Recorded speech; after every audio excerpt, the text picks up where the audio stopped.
책을 통해 정치인의 삶과 발자취를 이야기하는 시간 오유경의 인생 책방. 오늘 함께할 주인공은요.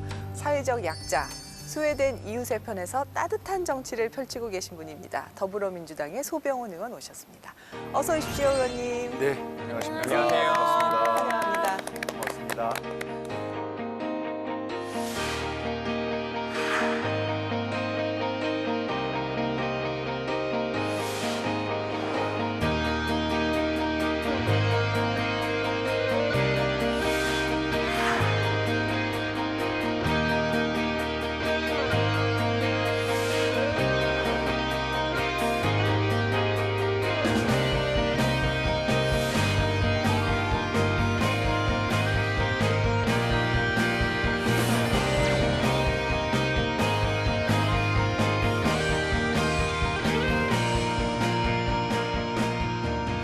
의원님 오시니까 참 갑자기 제 배가 불러지는 느낌. 아주 속이 뜨뜻해지는 게 왜냐면은 의원님이 관장하시는 게 온 먹을거리를 다 관장하시는 거예요. 오, 제 스타일이네요. 그렇죠. 네. 국회 농해수위 위원장이십니다. 와. 그렇죠. 그게 네, 맞습니다. 길게 풀면 어떻게 어떤 되는 뜻이에요? 거죠? 농림축산식품해양수산위원회인데요. 따로 설명하는 것보다 그 함께하는 정부 부처가 농림식품부, 그다음에 해양수산부, 그리고 해양경찰청, 농촌진흥청, 그리고 산림청 이 5개 정부 부처가 함께 일하는 그런 위원회입니다. 제가 먹을거리를 다 관장한다 말씀드린 건 맞는 얘기죠. 그렇죠. 농림식품해양수산위원회에서 우리 모든 먹을거리를 거기에서 담당하는 그 부서들이 있는 곳입니다. 제가 듣기로는 우리나라가 식량 대란이 올 그 위험이 많다고 들었는데 정말이에요? 우리가 많은 먹을거리가 있지 않습니까? 그러니까 주로 먹는 주요 먹을거리 한 10가지를 생각한다면 그중에서 몇 가지 정도가 우리 스스로 자급해서 먹을 수 있을 거라고 생각하십니까? 혹시? 우리나라에서 다 이렇게 만드는 거 아닌가요? 그러면 한 8가지 정도는 우리가 생산을 하는 게 아닐까 싶은데 어때요? 한 가지. 한 가지밖에 안 돼요? 쌀도 100% 자급이 안 되고 92% 정도 자급을 하고 있는데요. 여러분들이 좋아하시는 예를 들면 빵 만드는 네. 밀가루 네. 자급률이 0.7% 수준입니다. 0.7%. 정말요? 그리고 모든 그 식품에 들어가는 옥수수 가루 그것도 1% 미만입니다. 그리고 강원도에서 옥수수 많이 재배하는 줄 알았는데요. 강원도에서 하는 줄 알았는데. 그러니까 옥수수는 사실은 우리가 식용보다도 네. 사료용이 훨씬 많습니다. 그래서 우리나라에서 얼마 전에 뉴스에 보니까 쌀 1년 쌀 소비량보다도 고기 소비량이 많이 나왔어요. 1년 쌀 소비량은 1인당 56kg 정도 되는데 고기가 58kg 역전이 된 겁니다. 근데 아셔야 될 건 그 고기 1kg을 생산하는데 곡물 소고기는 7kg 필요해요. 돼지고기는 3.5kg이 필요하고 닭고기는 2.5kg이 필요합니다. 그래서 그 모든 고기를 먹기 위한 모든 사료를 거의 100% 수입한다고 보면 됩니다. 그래서 최근과 같은 러시아 우크라이나 전쟁과 같은 그런 사태가 벌어져 가지고 예컨대 글로벌 공급망에 이상이 생긴다면 모든 걸 수입해야 되는데 수입하기 가장 수입해서 먹기 가장 힘든 나라가 대한민국이다. OECD에서는 대한민국이 1등, 일본이 2등 그렇습니다. 의원님 그리고 또 국회 기본소득 연구포럼 대표 맡고 계시잖아요. 네. 이 기본소득 얘기는 많이 하기는 했는데 어떤 곳인지 좀 소개를 해주실 수 있으세요? 흔히 그런 말 하죠. 일하지 않으면 먹지도 마라.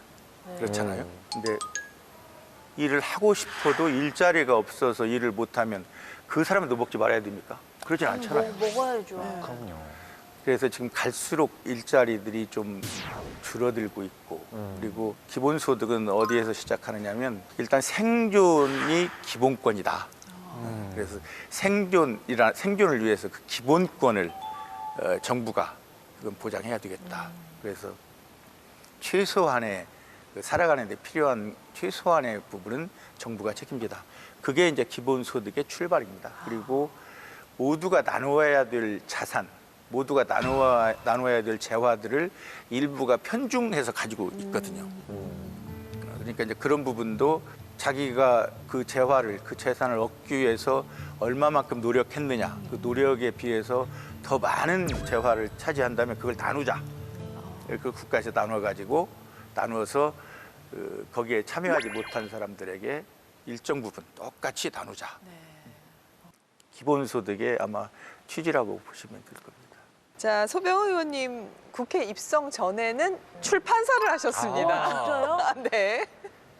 인생 그리고- 책방에 딱 어울리는 분을 모셨어요. 그래서 오늘 어떤 책을 추천할까 굉장히 이제 기대를 했는데, 정말 특별한 책이에요. 저희가 인생 책방 진행하면서 이분의 이야기를 이제 오늘 처음 하게 되는 것 같습니다. 근태 선생 관찰기를 인생책으로 꼽아 주셨어요. 열린우리당 의장 지내셨죠. 김근태 선생님에 대한 이야기를 좀 먼저 풀어주시죠. 예. 김근태 네. 의장이라고 좀 많이 불리고 네네. 또 정치인들 사이에서는 김근태 선배라고 네. 불리시는 그야말로 박정희 전두환 정권 시절의 민주화운동의 상징 같은 네. 분이셨죠. 네. 또 재야를 넘어서서 제도권으로 오신 다음에는 삼선 의원도 역임하셨고 또 노무현 정부 때는 보건복지부 장관을 또 지내면서 네. 여러 가지 우리에게 또 정책적인 또 아이디어도 많이 실천하신 분인데요. 네. 안타깝게도 뭐 고문 후유증과 건강상의 이유로 또 2011년에 세상을 떠나셨는데 그럼에도 불구하고 김근태 의장이 남긴 그 업적이 워낙 크고 그를 따르는 분들도 많았는데 이 책을 쓴 최만영 선생은 이 김근태 의장의 또 비서로서 오랫동안 일을 하셨던 분입니다. 그래서 여기에 보면 근태 선생 관찰기잖아요. 그러니까 김근태 의장에 대한 이 관찰의 기록이란 뜻으로 어떤 일을 하셨는지 본인의 소회와 엮어서 펴낸 책입니다. 김근태 의장 하면은 민평련을 빼놓을 수 없습니다. 예, 실제로 민평련의 대표로서 재야 정치 활동을 하셨고 우리 역사에 큰 획을 그으신 분인데 의원님 혹시 이제 민평련에 대해서 조금 설명을 해주실 수 있을까요? 어떤 단체였습니까? 제가 오늘 이 책을 골랐던 것도 네. 2020년에 제가 이제 민평련 대표를 맡게 됐습니다. 아. 2020년 그래서 이제 바로 얼마 전에 이제 2년간 임기를 마쳤는데요. 사실은 김근태 선배를 안 건 이제 40년쯤 되죠. 80년대 초반부터 서로 알고 지냈고 가깝게 지냈으니까. 그래서 쭉 김근태 선배를 쭉 봐왔지만 제가 민평련 대표를 맡으면서 이 김근태 선배가 그 구체적으로 네. 그 현장에서 했던 일들은 제가 함께하지 못했기 때문에 이 선배는 어떤 일을 했을까 그걸 좀 알고 싶어가지고 제가 이제 책을 몇 가지 찾았어요. 보셨군요. 근데 그 중에서도 이 근태 선생 관찰기가 몇 가지 의미가 있다. 첫째는 이 글을 쓴 최만영 씨가 정말 가슴 아파하면서 쓴 책이다. 왜냐하면 이 김근태 선배가 본인에게 뭔가 책을 좀 썼으면 좋겠다고 찾아왔는데 자기의 일도 있고 그래서 이제 좀 다음에 하겠습니다. 그래놓고 미루다가 돌아가시니까 맺혔죠. 그래서 그때 못 쓴 이야기 자기가 그냥 직접 옆에서 봤을 때 모습만 좀 자기가 한번 써보겠다는 식으로 쓴 것이고 또 한 가지는 이제 재야 활동을 이제 함께 했는데요. 그러다가 95년쯤 그 즈음에 근태 형이 이제 당과 함께 했고 그리고 98년경에 그 국민정치연구회라는 걸 만들어서 그 이제 정치 쪽에 좀 관심을 가진 함께했던 사람들이 함께하는 그런 모임을 만들었어요. 그리고 그 국민정치연구회에서 이제 새천년 민주당을 만드는 일을 했는데 그리고서는 이제 그때부터 그 국민정치연구회가 이름이 변해서 민평련이 된 겁니다.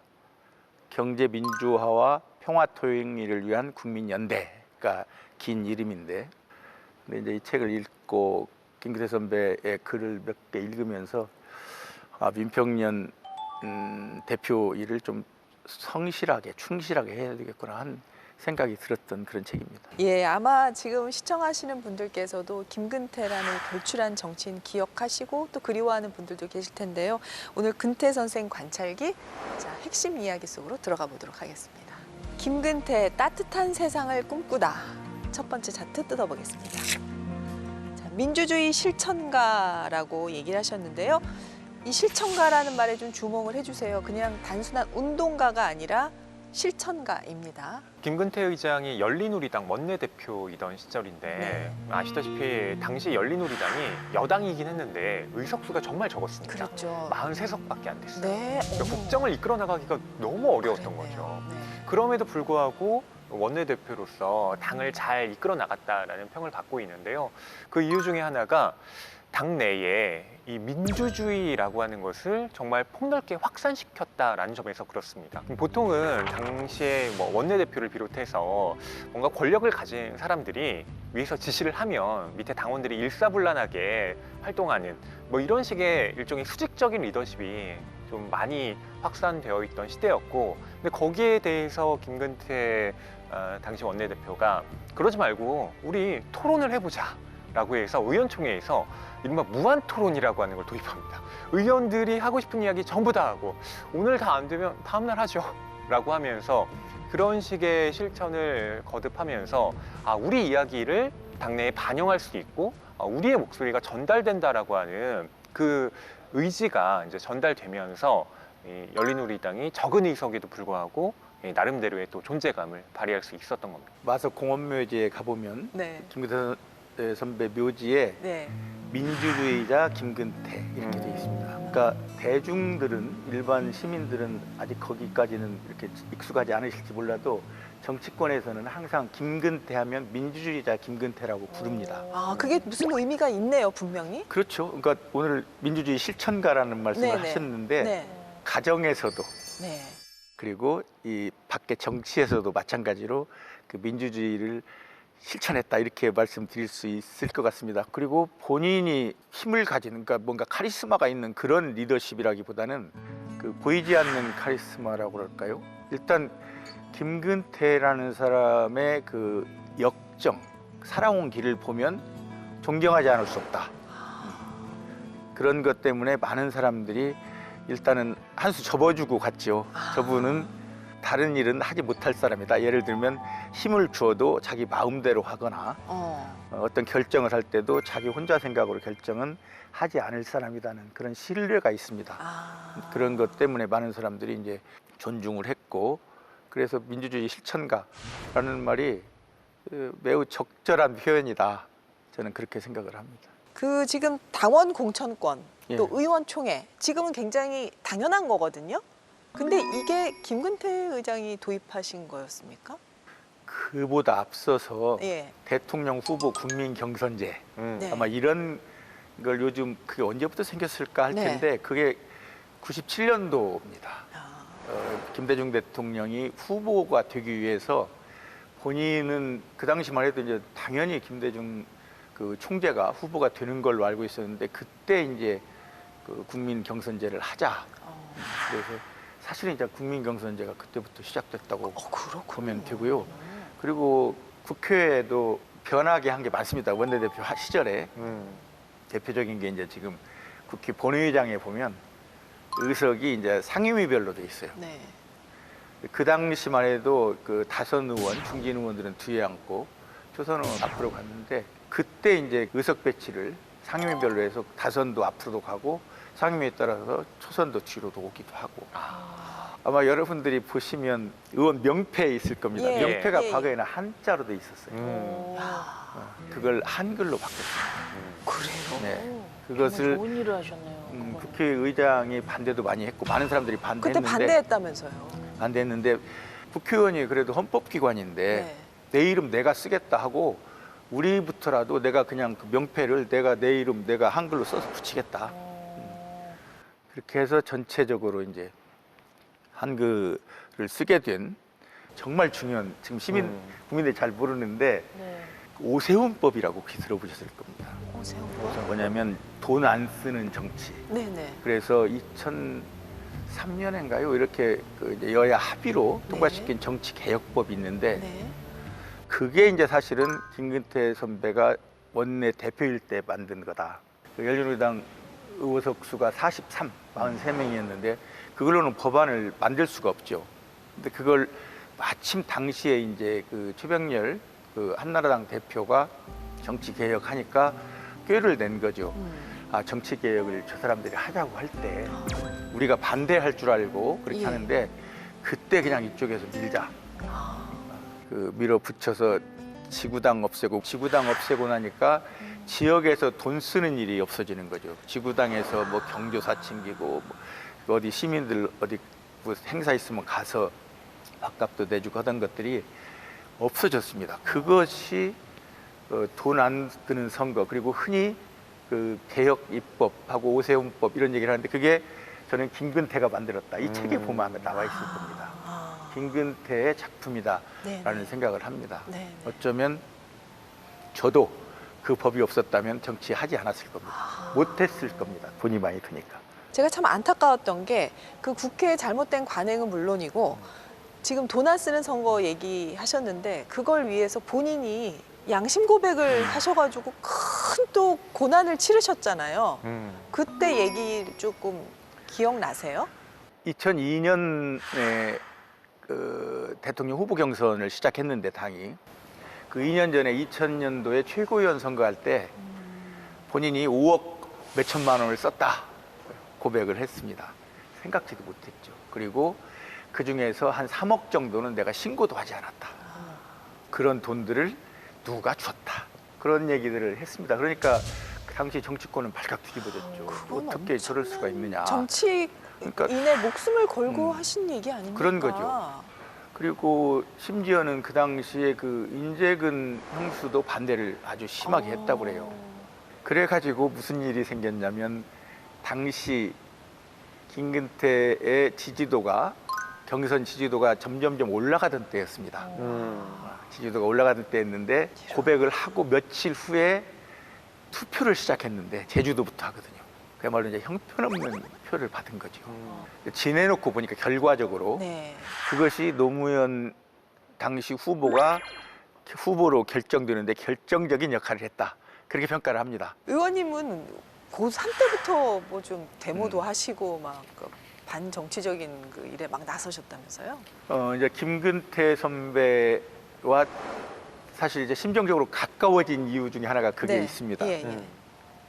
80년대 초에 처음 김근태 선배를 만나고 당시에 이제 저는 이제 그때 출판을 하고 있었는데 모임에 가거나 그러면 저를 다른 사람들에게 소개할 때 꼭 그렇게 했습니다. 이 사람이 10월 유신에 대해서 우리나라에서 최초로 반대 데모를 한 사람이다. 10월 유신이 확정되고 우리나라에서 최초로 제적당한 사람이다. 고등학교 때인데 쑥스럽기도 하고. 근데 이제 김대 선배 생각에는 그런 것들이 어목했던 시기, 유신 때 비상계엄하를 학생들이 또 계속 싸워올 수 있었던 민주주의를 위해서 아마 그렇게 평가를 하신 것 같아요. 그래서 그런 말씀을 들으면서 저도 좀 심정적으로 가깝게 느꼈고 고등학교 3학년 때 이제 입시를 며칠 앞두고 예비고사였는데 며칠 앞두고 그런 일이 있어서 당시에 뭐 많은 분들을 가슴 아프게 했죠. 특히 아버지, 어머니. 아니 근데 어떻게 출판 쪽 일은 하게 되셨어요? 그것도 당시 사회상이 예. 그 되게 이제 학생들이 학교를 졸업하면 뭐 취직도 하고 그러지만 되게 이제 학생운동하고 하던 사람들은 학교를 졸업하고 이 일을 어떻게 지속할까 그런 얘기를 하는데 그 당시에는 이제 노동 쪽으로 많이 갔습니다. 근데 이제 일부에서는 이 문화 운동도 필요하다. 그래갖고 그때 이쪽 출판 쪽으로 또 많이 왔어요. 출판, 서점. 출판사 하실 때 운영은 잘 되셨나요? 운영이 될 리가 없죠. 운영보다도 당시에는 이제 판금이라는 말을 요즘 사람들은 모를 텐데 책을 내면 판매 금지. 아, 판매 금지. 제가 이삭 출판사를 하면서 낸 책이 한 20몇 종 될 텐데 한 권도 판매 금지 당하지 않은 책이 없습니다. 저도 우와, 정말요? 아니 그러면은 출간을 하신 거예요, 그럼? 그럼요. 그리고 출간하고 책을 보내고 네. 그리고 지금 사람들은 이해하기 어려울 텐데 책 출간해서 서점에 보내놓고 도망갑니다. 우와, 사장이. 그거는 운동의 일환이었군요. 그렇죠. 네, 그 당시는 네. 다 그 출판 운동이었죠. 출판 그리고 운동이었어요. 그렇게 하다가 결국은 저는 한 2년 반 정도 이삭 출판사를 하다가 등록 취소를 당했죠. 어. 아니 그 이후에는 또 다른 출판사를 차리셨다고 들었는데. 어린이 책을 이후에는- 내신 걸로 알아요. 네. 사나 이제 지금까지도 그 사나 출판사가 이제 지속이 되는데 그 뒤로 이제 소설도 만들고 그러다가 이제 어린이 책을 하게 된 게 전교조 등장하면서부터라고 보면 됩니다. 그래서 사나 어린이 1번이 참나무 선생님이라는 그 책인데 하여튼 그러면서 계속 그 나름대로 그 어린이 책을 어떻게 만들까 하다가 국내 창작물로 한번 만들어 보자 해가지고 그 사나 어린이 시리즈를 만든 거죠. 유명한 시리즈죠. 네, 네, 그래서 네. 그 자랑 같기도 하지만 그 당시에 출판계에서 뭐 출판전을 이런 데서 평가한 게 어린이 책에서 80년대는 창비 아동문고의 시대, 90년대는 사나 어린이의 시대 이런 식으로 평가도 해주고 그랬습니다. 예. 자, 그럼 이제 다음으로 넘어가 보겠습니다. 따뜻한 시장 경제, 경제 인간화. 경제 인간화라는 말 무슨 뜻입니까? 2001년에 김근태 의장이 민주당의 소득격차 완화 특별위원장을 맡았습니다. 근데 2001년이라고 하는 이 시점이 우리가 외환위기를 이제 겪고 나서 아주 뭐 회복도 안 되고 여러 가지로 힘든 상황이었잖아요. 그래서 뭐 경제 민주화를 비롯해서 우리 경제의 부익부 빈익빈 현상을 이제 타파해야 한다라는 인식에 공감을 했고 더 나아가서 이제 따뜻한 시장 경제 그리고 인간의 존엄성을 회복하는 경제 인간화라고 하는 이 명제까지 주창을 하게 되는 거죠. 그리고 여기에는 그 밑바닥에 이제 깔려 있는 것이 공공성 강화라는 측면입니다. 그러니까 과거에는 다 시장 경제에 맡겨서 그냥 다 잘 될 거다라고 하는 어떤 인식이 있었다면 그게 아니라 공공성을 강화함으로써 보다 많은 사람들에게 그 혜택이 돌아가게 만드는 그게 바로 따뜻한 시장 경제, 경제 인간화라고 말할 수 있습니다. 그 당시는 뭐 낙수 효과론이라든가 뭐 피자 이야기 많이 하죠. 파이. 예, 파이를 키우는 게 중요하다 이런 얘기를 많이 했던 시대고 지금은 사실은 여야 할 것 없이 따뜻한 시장 경제는 어느 정도 공감대를 갖고 있고 또 불평등을 해소해야 된다는 것도 여야 모두 공감대를 갖고 있는 거라고 저는 생각을 하는데 우리 김근태 의장님께서 벌써 그 옛날에 이 얘기를 하시면서 정치적인 그런 주요 의제로 삼았다는 게 굉장히 앞서가는 생각이었다라는 느낌이 드네요. 경제 인간화라고 이렇게 굳이 한다면 그 사람에게 여러 번 기회를 줘야 된다. 그러니까 패자 부활전이 없는 경제는 그 사람을 위한 경제가 아니다. 그러니까 한 번 실패하면 재기하지 못하는 그런 시스템에는 그 사람 사는 사회가 아니다. 실패하고 또 다시 일어서고 이런 것들을 해야 되는데 이제 그 과정에서 말씀하신 이제 공공성이라는 부분이 들어가는 것이고 그리고 모든 것이 힘의 논리로는 안 된다. 모든 게 사람에게 맞춰져 있었다. 사람답게 사는 세상. 정말 선구자셨다는 생각이 드네요. 네. 그 김근태 의장께서 의원님한테 정치권으로 좀 들어오라고 제안을 혹시 하셨나요? 그런 말씀은 한 번도 안 했습니다. 아, 그런 말씀 안 했는데 2006년 가을경부터 저희 이제 민평년에서 김근태 선배의 다음 대선 출마가 필요하다 해가지고 준비들을 여러 그룹에서 했는데 그걸 쭉 준비하다가 느닷없이 한 2007년 6월이었나요? 그 경선 대선 포기 선언을 했어요. 그럼에도 불구하고 우리 당이 대선에서 이겨야 된다는 그래서 이제 대선을 시작해서는 제가 지금 그 지역구로 있는 경기도 광주 거기에 선거대책위원장으로 내려갔습니다. 대통령 선거대책위원장. 그래서 어쩌면 이제 김근태 선배가 나한테 정치 해봐라고는 안 했지만 그게 김근태 선배의 출마 포기로 멈췄던 게 아니고 시민사회에 남아있던 모두가 함께 들어가서 우리 정권 다시 만드는 일을 해야 된다. 그 계기가 된 거죠. 그래서 정치를 예, 입문하는 계기가 됐고 경기도 광주에 지금 네. 의원으로 계신데 낙선을 2번이나 하셨더라고요. 그래요. 시간이 필요하셨던 거죠, 그러니까. 맞아요. 네. 그러니까 뭐 전혀 모르기도 했지만 네. 워낙 그 지역이 예. 진보 성향의 그런 정당에게는 뭐 아주 그 철옹성 같은 그랬어요. 동네였죠. 우리 흔히 이제 제가 그런 얘기를 했는데 한 50년 신익기 선생 이후로 처음 이쪽 진보 계열에서 국회의원 됐다 뭐 이런 얘기도 하는데 아. 그 정도로 어려운 지역이었습니다. 저는 이제 그런 사정을 몰랐기 때문에 그러니까 뭐 국회의원 선거를 어떻게 하고 정치를 어떻게 하고 이건 전혀 몰랐었기 때문에 거기 내려간 거고 내려가서 다음에 출마도 하고 그런 거죠. 2번 낙선하시면 포기하실 만도 하신데 어떻게 그래도 도전을 하셨네요. 그러니까 그런 부분이 제가 저를 잘 알지만 제가 좀 뭐랄까요 좀 느긋한 편입니다. 별로 서두르지도 잘 않고 얼굴에 그리고 그 푸근하고 여유 있는 그러니까. 표정이 나와요. 얼굴에서 여백의 미가 네. 느껴지네요. 그래서 그 가끔 그런 말씀들을 하시는데 네, 네. 저는 그게 와닿질 않아요. 그거 뭐 내가 시작했으니까 한번 가보는 것이고 가다가 내가 싫었으면 안 갔을 거다. 근데 내가 감당할 수 있었으니까 갔고 그리고 그 지역이 그 정도로 여기가 그 어떤 진보 개혁 세력이 어려운 지역이라면 네. 터라도 닦아놓자. 내가 좀 터라도 닦아놓으면 내 다음에 누군가 와서 할 수 있지 않겠나.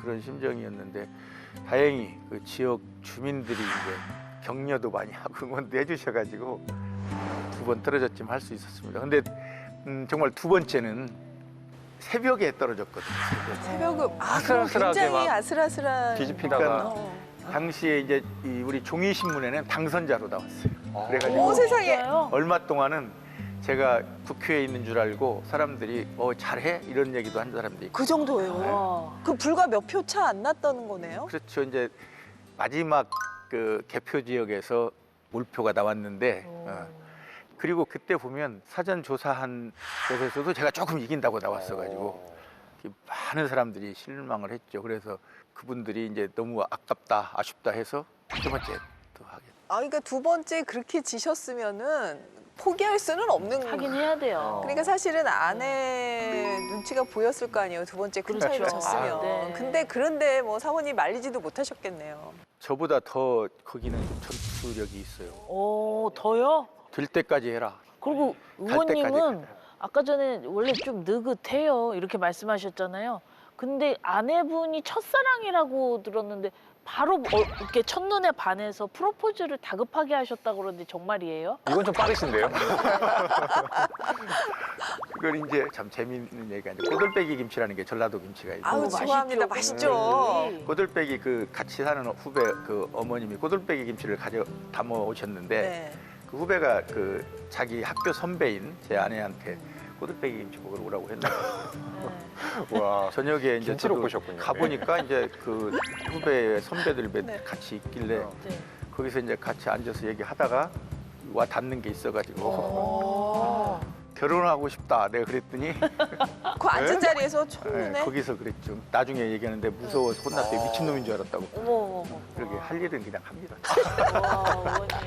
아, 사랑의 불도저네요. 우리 의원님이 뭐 하나에 꽂히시면 끝을 보시는 성격이시고 네. 또 그러셔서 제가 순발력 테스트 게임을 준비했습니다, 의원님. 첫 번째 질문입니다. 소병은 의원님의 매력 5개를 5초 안에 대답해 주세요. 없습니다. 무슨 소리세요? 제가 말씀드릴까요? 여백개미, 느긋함. 느긋함, 한 번 꽂히면은 불도저 정신, 그리고 또 최초의 시월 유신 이후 시위자. 시위자, 예, 그리고 그리고 사랑의 불도죠. 사랑의 불도저. 불도저. 아니 뭐 금방 우리가 다 짜드렸잖아요, 의원님. 그럼 이제 앞으로 그렇게 하겠습니다. 네. 그러면 다음 질문 드릴게요. 의원님 지역구가 광주시잖아요, 경기도 광주. 경기도 광주의 자랑거리 5개 좀 5초 안에 대답을 해주세요. 남한산성, 분원, 저기 그 나눔의 집, 그다음에 천지남, 그다음에 그 뭐죠 그 음식이 토마토. 아니 네. 본인 자랑 5개는 어려워하시는데 그러니까. 광주 지역 자랑 자랑 5개. 그냥 바로 하시네요. 네, 바로 나왔습니다. 네, 아주 잘하셨어요. 다음 질문입니다. 소병훈 의원님이 좋아하는 거 5가지 좀 얘기해 주세요. 좋아하는 것 그 2가지는 말씀드리기 어렵고 네. 3가지는 산, 음. 그다음에 여행 4가지, 4번째, 5번째는 책 정도로 해도요. 산 여행책. 그럼 앞에 2개는 비밀인가요? 예. 프라이버시는 우리가 지켜드려야죠. 그럼요. 예. 네, 마지막 질문 드리겠습니다. 의원님이 삼선이 되어야 하는 이유 5가지? 정권 다시 찾아오는 것 때문에 그 한 가지밖에 없어요. 정권 다시 찾아오지 않으면 나라 망하겠다. 오직 그 이유. 네, 오직 그 이유. 네. 그 전까지는 제가 지역에서도 다음에 국회의원 해야 되느냐 말해야 되냐면 대답을 안 했는데 얼마 전부터 그 얘기를 합니다. 이건 내 책임이고 국회의원 책임이기 때문에 나는 그것을 위해서라도 이번에 국회의원 꼭 해야 되겠다. 그 얘기를 합니다. 불도저 정신의 답변 잘 들어봤습니다. 의원님 감사합니다. 감사합니다. 네. 자, 다음으로 넘어가겠습니다. 평화가 밥이다. 네, 김긴태 의장께서 남북 통일 굉장히 중요하게 생각했다고 하시죠. 네. 뭐 지금도 그렇지만 2006년 10월에 북한이 핵실험을 강행합니다. 그러면 전국이 완전 얼어붙잖아요. 또 당시에 여당으로서 북한과의 관계를 아무래도 개선하려고 했던 이 김근태 당시 의장의 입장에서는 이걸 어떻게 풀어야 될까 굉장히 고민이 많았던 겁니다. 그 방법 중에 하나가 뭐였냐면 개성공단을 방문하는 거였어요. 보통은 여당 내부에서도 이거 북한에 대해서 우리가 진짜 할 말 해야 된다. 그런 강경한 발언이 나오던 상황에서 직접 북한에 가서 메시지를 전달한 겁니다. 그때 정전협정 상황에 있는 우리에게는 평화가 곧 밥입니다. 이런 식으로 우리가 우리의 밥그릇을 뒤엎는 일은 해서는 안 됩니다. 이런 연설을 했던 거예요.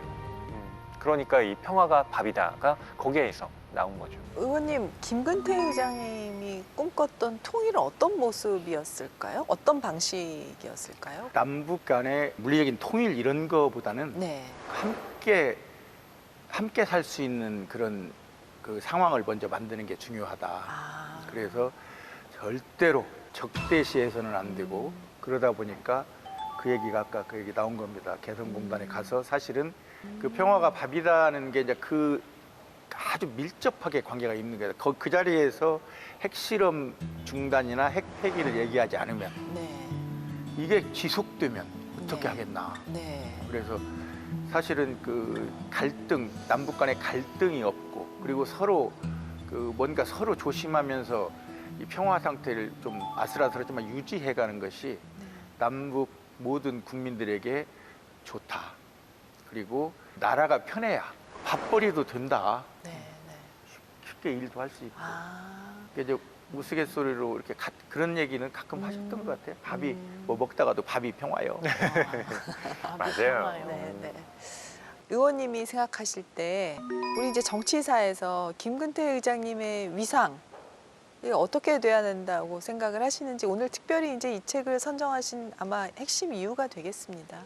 20세기 마지막 시기에 대한민국에 꼭 필요한 사람이었고 대한민국의 틀을 바꾼 사람이었고 민주화를 가져온 사람이었고 그래서 이 사람의 그 생각 그리고 이 사람의 행동 모든 것을 좀 정연하게 정리해가지고 후대에서 알았으면 좋겠다 그런 생각을 할 텐데 정말 아쉽게도 돌아가시 전에 그런 기회를 못 잡았다. 그게 저는 참 아쉽습니다. 그래서 그나마 이런 그 추만영 씨 같은 근태 선생 관찰기라든지 몇 가지 책이 있습니다. 그런 것들이 한번 전체적으로 총체적으로 모아졌으면 좋겠다는 생각을 조금 합니다. 더 조명됐으면 좋겠다는 생각을 하시는 거군요. 마치 김근태 본인이 네. 쓴 것처럼 네. 일종의 그 회고록이나 이런 게 하나 나왔으면 좋겠다.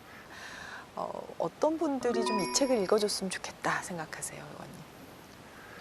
저는 그 지금 많은 그 갭이 있겠지만 저는 젊은 청소년들이 한번 읽어봐줬으면 좋겠어요. 그러면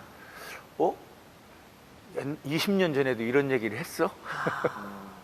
이런 사람들이 정치를 했단 말이야. 아마 지금 청소년들 20대 정도까지는 김근태를 모를 겁니다. 그렇죠. 예, 예. 다만 그 김근태를 기억하고 있는 사람들은 김근태가 없었더라면 어떻게 우리 사회가 지금과 다른 모습을 가졌을까를 네. 걱정하는 그런 게 있습니다. 그렇군요.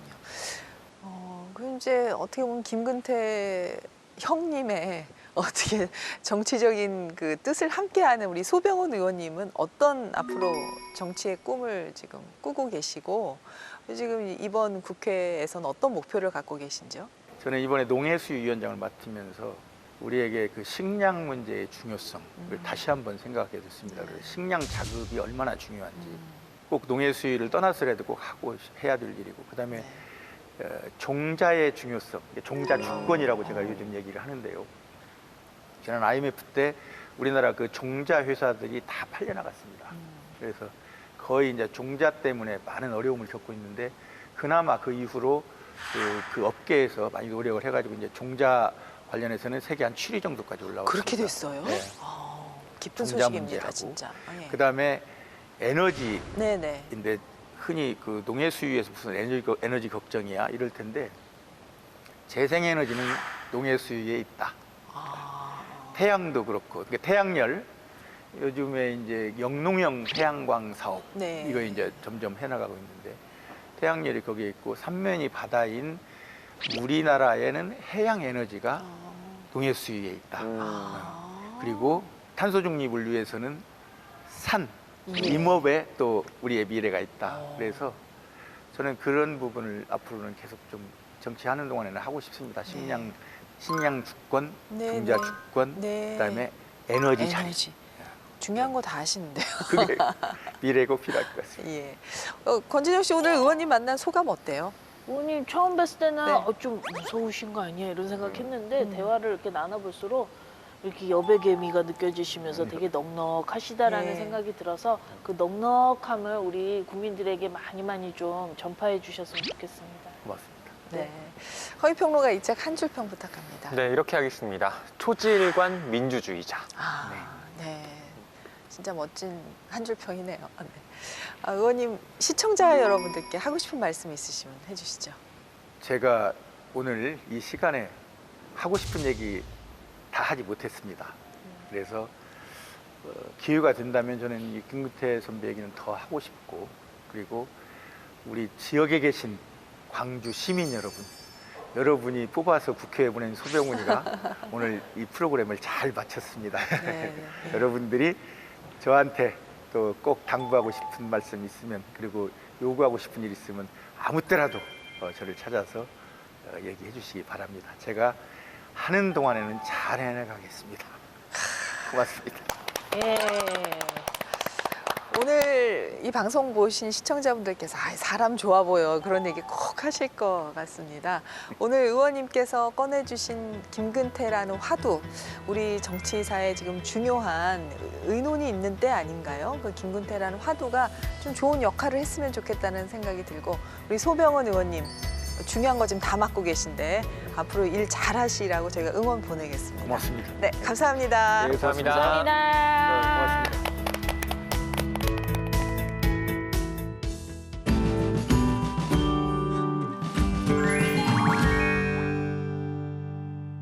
안녕하세요. 국회도서관과 함께 다양한 책을 소개해드리는 오늘 모익지의 홍재경입니다. 오늘은 각계 전문가의 도서 리뷰를 만나보는 코너 금주의 서평과 최근 화제가 되는 책도 놓치지 않고 준비했는데요. 먼저 정치경제 분야 도서부터 만나러 가보실까요?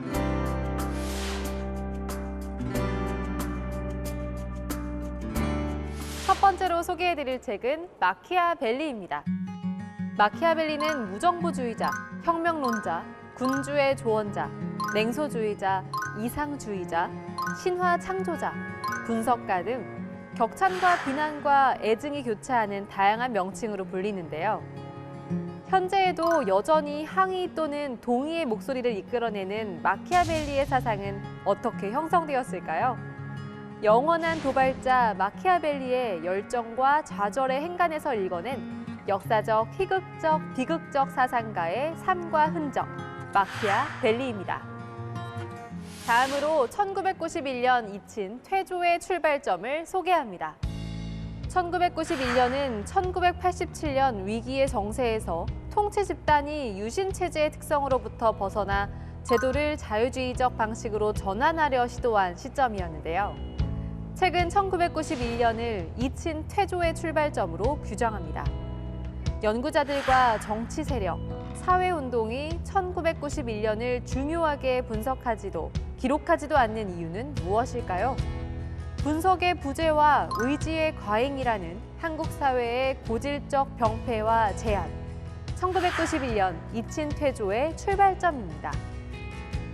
세 번째로 소개해드릴 책은 사회 해방과 국가의 재발명입니다.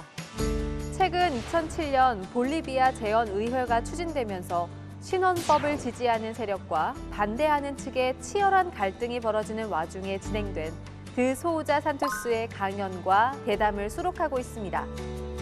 또한 책에는 다른 볼리비아 학자들의 발표와 청중의 질의응답 및 논평들이 수록되어 있어 볼리비아 대중의 재헌 권력의 역동성을 전해줍니다. 볼리비아의 탈식민적 복수국민국가 변혁과 대중대학운동, 사회해방과 국가의 재발명입니다. 다음은 독서의 길잡이가 되어줄 전문가의 책 리뷰를 만나보는 시간, 금주의 서평입니다. 이번 주에는 어떤 서평이 준비되어 있는지 함께 알아볼까요?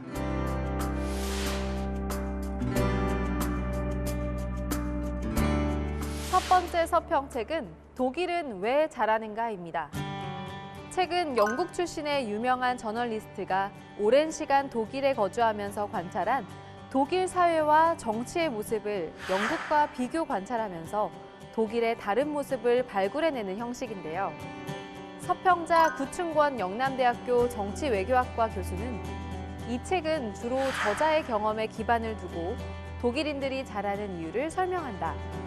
독일에 관심 있는 사람이면 흥미롭게 읽을 수 있는 책이라고 서평합니다. 성숙하고 부강한 나라의 비밀, 독일은 왜 잘하는가입니다.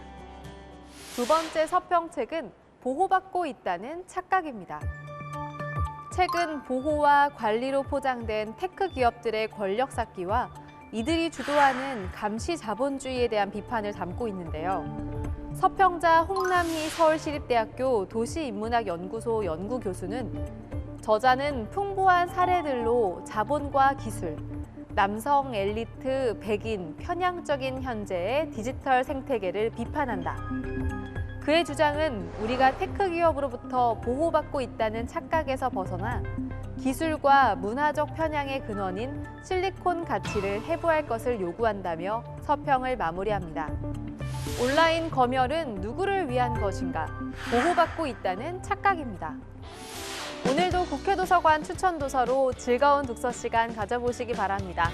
자세한 책 내용은 국회도서관 홈페이지에서, 다시 보기는 국회 방송 홈페이지에서 보실 수 있습니다.